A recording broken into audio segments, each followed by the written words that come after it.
Hello, I'm Marcus Brix with the CattleFax Closing Bell. Today's Closing Bell is sponsored by Zoetis. U.S. average gas and diesel prices jumped higher this week according to the latest data released by the Energy Information Agency. Average gas prices were up by 12 cents on October 10th, while diesel prices are nearly 40 cents higher week over week. At $4.03 per gallon, this is the first week with average gas prices above $4 since mid-August.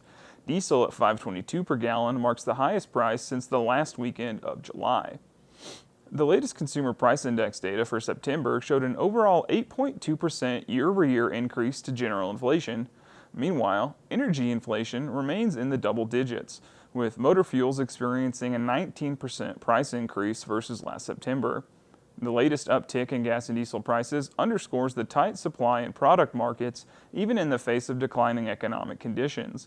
European countries have been major importers of petroleum and LNG in 2022 while they divest away from Russian energy supply.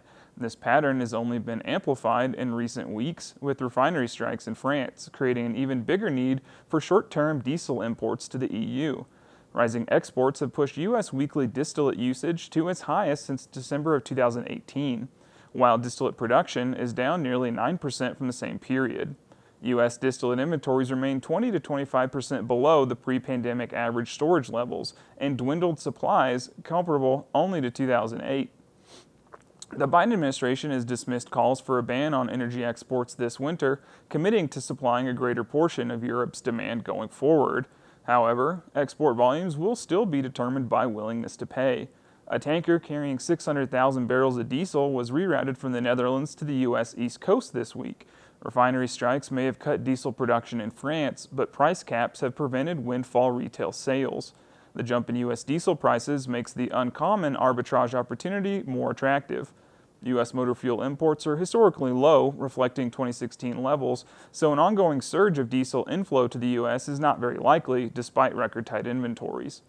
Spot RBOB gasoline futures pulled back 5% this week after gaining more than 14% last week. Heating oil futures will only close the week down 1 to 2%, finding their highest weekly close since June 27th.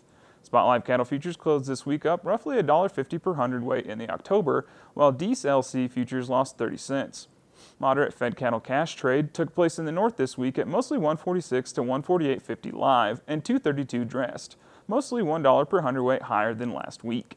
Cattle traded in the south at 145 per hundredweight, which was also $1 better than last week. Thanks for watching. Remember to visit CattleFax.com to become a member or see the latest market news and analysis.